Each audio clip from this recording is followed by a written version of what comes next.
Bismillahirrahmanirrahim. Assalamualaikum warahmatullahi wabarakatuh. Bismillahirrahmanirrahim. Wassalatu wassalamu ala Rasulillah wa ala alihi wa sahbihi ajma'in. Amma ba'd. Pertama-tama marilah kita menjadikan puji syukur kehadirat Allah Subhanahu wa taala atas limpahan nikmat dan karunia kepada kita semua sehingga kita bisa berkumpul untuk sholat subuh berjamaah insyaallah di masjid yang dirahmati dan dimuliakan Allah Subhanahu wa taala. Dan kita masih senantiasa terus istiqomah dalam majelis ilmu, walaupun kita sudah paham dan sudah mempraktekkan ilmu tersebut setiap hari, tapi tidak akan mengurangi pahalanya ketika kita duduk di majelis ilmu. Dan tidak ada tempat yang paling dimuliakan Allah Subhanahu wa taala di muka bumi ini kecuali tempat sujud, tempat yang kita jadikan sebagai tempat bersujud dan tempat yang dijadikan sebagai tempat berzikir, termasuk tempat yang dijadikan untuk menuntut ilmu, mendengarkan Al-Quran maupun hadis-hadis dari Nabi SAW. Salawat dan salam kita haturkan kepada baginda Nabi besar Muhammad SAW, kepada para sahabat, keluarga dan para pengikut Nabi. Mudah-mudahan kita termasuk yang ditetapkan hatinya oleh Allah Subhanahu wa taala untuk terus berada dalam jalan atau sunnah dari baginda Nabi sallallahu alaihi wasallam. Marilah kita buka dengan sama-sama melafazkan al-basmalah. Bismillahirrahmanirrahim. Alhamdulillah, yang hari Kamis kemarin kita sudah membahas adab dalam buang air besar maupun buang air kecil. Yang pertama yang sudah dibahas hari Kamis ini adalah larangan untuk menghadap ke kiblat dengan berbagai dalil dan alasan. Sekarang yang kedua yang kita mau bahas di sini adalah larangan untuk membuang air kecil di air yang diam. Wal baula wastanibu al-baula fil ma'i raqid, yaitu larangan membuang air kecil di air yang tidak bergerak, raqid, air yang diam. Kemudian takdiru kalam Syekh, itu makna dari pernyataan Syekh Abu Suja ini, yang kitab yang disarahnya itu Matan Abu Suja, disarah oleh Imam Taqiyuddin Al-Hisni, ini menjadi kitab Kifayatul Akhyar, yaitu maknanya adalah wa yastanibul baula fil ma'ir raqid, itu menjauhi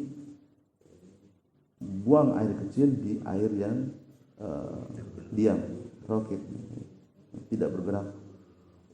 Qad adar rafi'i adamul bauli fihi minal adab, dan Imam Rafi'i memasukkan tentang hal ini untuk tidak melakukan buang air kecil atau kencing di air ini adalah bagian dari adab dalam membuang air kecil. Wa tabi'hu fi birradah, dan disebutkan juga oleh dan diikuti oleh Imam Nawawi dalam kitab Ar-Raudhah. Kemudian ihtaja lidzalika biqauli sallallahu alaihi wasallam, dan berhujjah untuk itu dengan sabda Nabi sallallahu alaihi wasallam, la yabulanna ahadukum fil ma'id da'im, fi riwayatil ukhra ar-raqid, janganlah kalian membuang air kecil di antara kalian untuk membuang air kecil di air yang diam. Da'im di sini maksudnya adalah ar-raqid dalam riwayat lain. Kemudian qala Rafi'i, berkata yang Rafi'i, hada al-man'u yasmalul qalil wal katsir, larangan ini mencakup di air yang sedikit atau air yang banyak. Jadi air diam yang sedikit maupun air diam yang banyak, air diam yang banyak sama saja mamnu, yaitu terlarang. Lima fihi minal istighzar Karena itu adalah di dalam hal ini buang air kecil di air yang diam itu adalah hal yang menjijikkan. Istigza wan nahyi fil qalil ashadda, dan larangan untuk buang air kecil di air yang sedikit itu lebih keras larangannya. Lima fihi min tanajjasa ma', yaitu dapat, karena tersebut dapat menajiskan air. Fil lail asyaddu, dan bahkan di malam hari itu larangannya lebih keras lagi. Jadi di malam hari kalau buang air kecil di tempat yang diam itu ada larangannya. Lima qila anal ma'a lil jin, karena lil jin fil lail. Jadi untuk malam hari itu air yang diam itu adalah minuman untuk jin. Minuman jin ya. Jadi kita beradab juga sama jin-jin ini. Ibaratnya solidaritas sesama makhluk Allah. Ada juga yang apa istilahnya, yang guyon-guyon kayak gitu. Kita harus solidaritas sama makhluk ciptaan Allah. Kasihan mereka kalau seandainya yang kafir, jin kafir sudah di dunianya kita siksa, di akhirat lagi sudah jelas. Itu guyonnya orang-orang. Kemudian fala yang bagi ayyubala fihi, dan tidak pantas kita buang air kecil di air tersebut. Wala yaghtasil fihi khaufan min afati tusibuhu minhum. Ini sampai segitunya ya, kita beradab terhadap air, bahkan terhadap makhluk ghaib yaitu jin. Wala yaghtasil fihi khaufan, jangan lakukan hal tersebut itu takutnya khaufan min afati tusibuhu minhu, karena bisa membuat air itu menyebabkan penyakit bagi para jin. Jadi ini larangannya kita untuk kita menghormati sama jin. Hada kulluhu fir raqid. Semua ini larangan ini adalah air yang diam. Wa ammal ma'ul jari, sedangkan untuk air yang bergerak, ammal ma'ul jari, itu air yang bergerak. Faqala an-Nawawi fi Syarh al-Muhazzab, berkata Imam Nawawi dalam kitab Syarh Muhazzab. Jadi sekali lagi kitab Syarh Muhazzab ini lengkapnya itu adalah Majmu' Syarh Muhazzab, kitab karangan Imam Nawawi dari kitab syarah dari kitab Al-Muhazzab. Kitab Al-Muhazzab ini adalah kitab yang dikarang oleh Imam Asy-Syairazi, termasuk kitab induk dari mazhab Syafi'i. Tapi disyarah lagi menjadi lebih banyak, yaitu menjadi 27 jilid, yang menjadi mahakaryanya Imam Nawawi. Dan dalam sejarahnya Imam Nawawi itu sebelum selesai menulis kitab ini meninggal dunia. Meninggal dunianya dan lagi itu kitab. Dan kita mudah-mudahan meninggal dunianya minimal sedang mendengar ilmu-ilmu dari para ulama itu sebagai penuntut ilmu. Dan saya pengennya kita semua ini tetap berstatus sebagai penuntut ilmu. Saya juga, baik Ustaz Amir, saya, Ustaz Taufik, di Kemas, semuanya kita semuanya sama-sama menuntut ilmu. Biar kita meninggalnya status sebagai penuntut ilmu, dan kita kalau meninggal dalam status penuntut ilmu, insya Allah kita dalam fisabilillah, ya. Kita mati dalam keadaan fisabilillah. Jangan berhenti aja sebenarnya kita menuntut ilmu, kita ngikutin ulama. Makanya kalau saya sendiri kalau dengar kata kitab Syarah Muhazzab ini langsung merinding gitu, karena mahakaryanya Imam Nawawi. Bayangkan itu 27 jilid, kemudian satu jilidnya itu bisa sampai 500 halaman, dan itu kayak gini-gini aja tulisannya. Bagaimana pembahasannya kitab Syarah Muhazzab ini.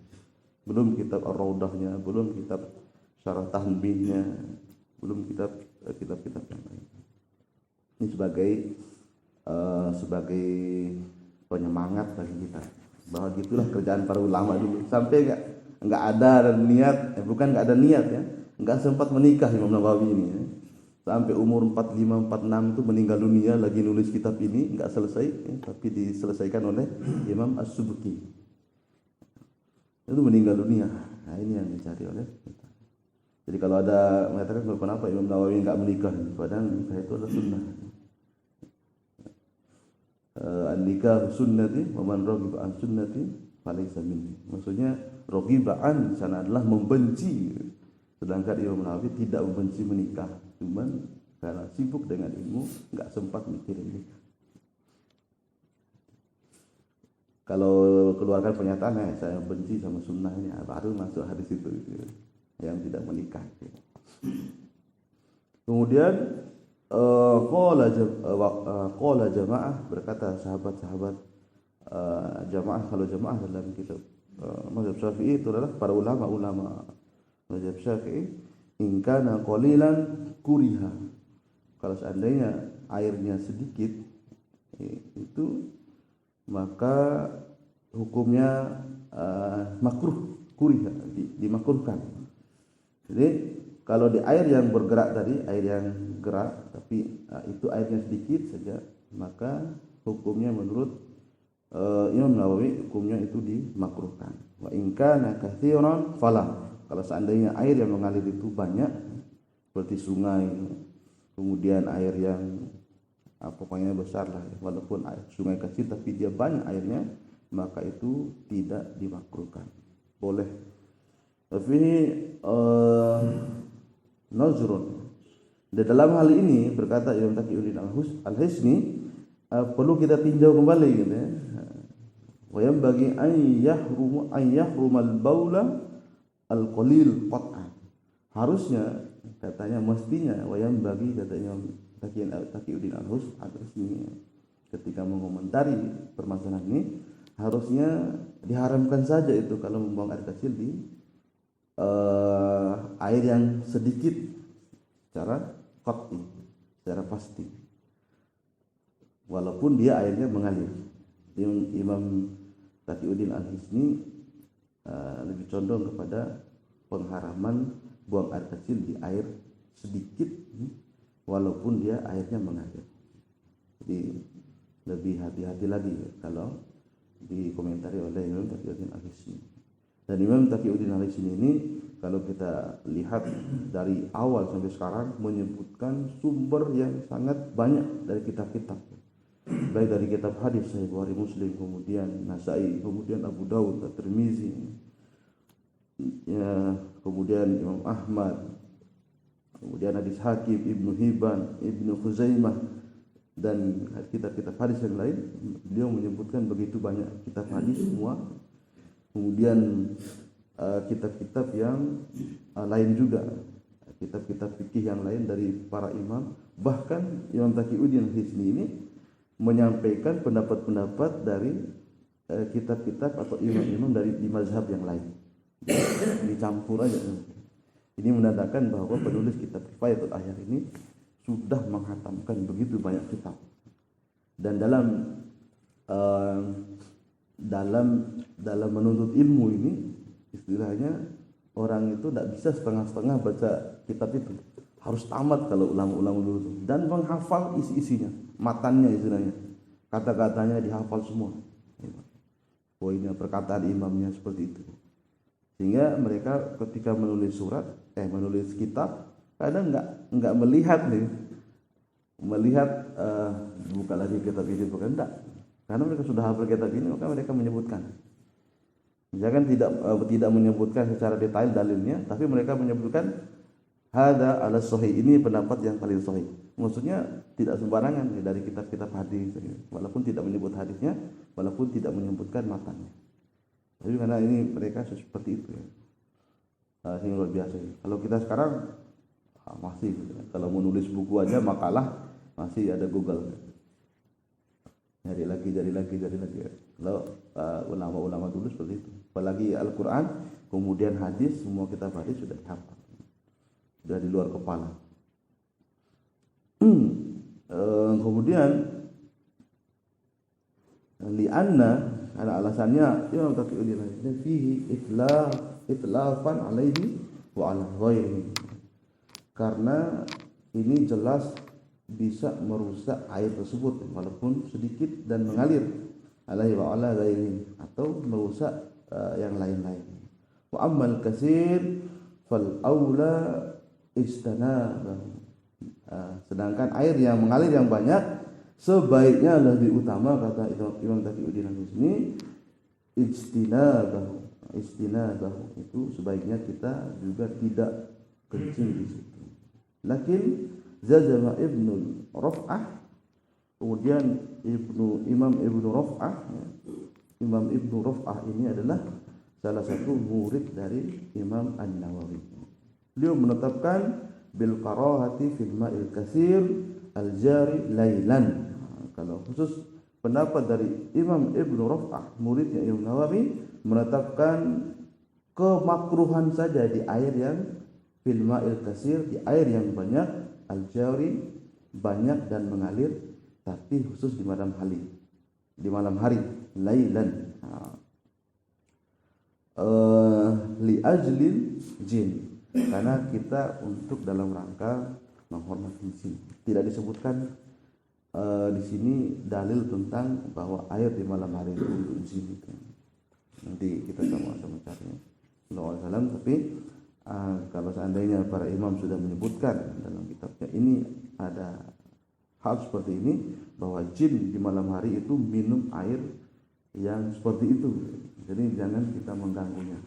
Sama juga ada hadis yang mengatakan tentang tulang dan sebagainya. Makanan tulang itu untuk para jin. Kita tetap beradab juga terhadap jin itu sendiri. Wallahu a'lam bishawab. Ini yang bisa dibacakan. Insyaallah kita lanjut di adab yang berikutnya. Kalau ada kesempatan lagi minggu depan, Selasa. Itu yang ini disebutkan ada watah tasyajarah al-musmirah, dilarang kita buang air besar maupun buang air kecil di bawah pohon yang berbuah. Kemudian wafit torik, adab-adab ini yang dilarang dan lain sebagainya. Insyaallah mudah-mudahan kita istiqomah dalam mendengarkan ilmu manapun ya. Yang penting itu kalau Allah kalau Rasul kita dengar saja. Masalah kita setuju nggak setujunya itu urusan belakang. Yang penting kita ada di majelis ini. Saya menyelah Ustaz. Tadi air yang tergenang ya, air tidak bergerak. Ya. Kecuali untuk volume besar itu makruh kan. Ya. Nah ini memang kalau kita melihat pengertian besar ini kan relatif. Kalau di kolam ya besar. Danau itu kan tidak danau kecil atau embung itu tidak mengalir. Nah apakah hukumnya makruh atau kan besar sekali? Kesannya tidak ada secara signifikan, tidak memberikan pengaruh gitu. Kalau yang kecil-kecil barangkali. Ya, memang kalau seperti pembahasan di air juga dulu waktu bab air itu, memang kalau itu hukumnya hanya dimakruhkan saja. Kalau air-air yang besar seperti itu. Apalagi ukurannya di bawah 2 kulah itu, 2 kulah sekitar, kalau 1 kulah itu kan sekitar ada yang mengatakan 250 liter, kalau 2 kulah 500 liter lah ukurannya, kurang lebih lah seperti itu. Nah, itu ukuran banyak. Kalau bahas masalah air ini ukurannya itu 2 kulah. Kalau kurang dari 2 kulah maka hukumnya itu dimakruhkan. Kemudian apalagi yang lebih sedikit bisa jadi hukumnya seperti kata Imam Taqiyuddin dan Lisni tadi diharamkan. Tapi kalau lebih dari 2 kulah, nah itu tidak berpengaruh dia terhadap air kencing tersebut. Kalau di atas 2 kulah tidak menajiskan. Intinya di sini adalah kita agar air tersebut tidak jadi najis. Kalau di bawah 2 kulah itu bahaya, tetap jadi najis. Kalau di atas 2 kulah ukurannya 500 liter ya, ke atas itu insya Allah tidak menajiskan, itu tidak ada masalah. Tapi tadi saya penekanannya di makruh itu. Di makruh. Maksudnya Kalau yang 2 kulah itu ya dibolehkan kalau 2 kulah itu, tapi di adabnya itu lebih baik kita menghindari. Ini bisa di kolam kita lagi mandi, itu enak kita pipis di sana, orang juga lagi mandi gitu. Takutnya ada di dekat kita ada yang sedang berenang juga gitu. Nah, itu sebenarnya dari bagian dari adab sebenarnya, ingin bahas adabnya. Kalau seandainya buang air kecil ya buang air besar di tempatnya saja. Itu sebenarnya ukuran banyak sedikit. Sudah dijadikan pertimbangan bagaimana Nabi sudah ada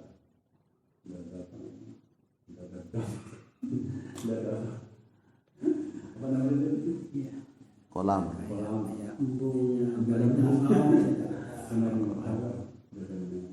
itu kan Jadi ada 2 kolam ya. Ya 2 kulah.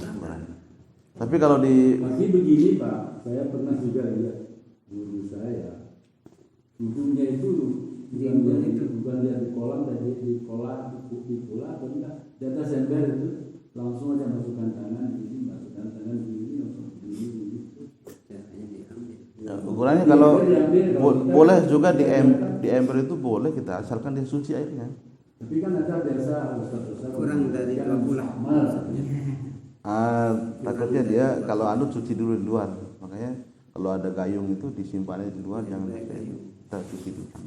Kalau di airnya suci nggak apa-apa. Kalau di mazhab Maliki nggak ada ukuran 2 kulah, yang penting dia suci tetap aja bisa.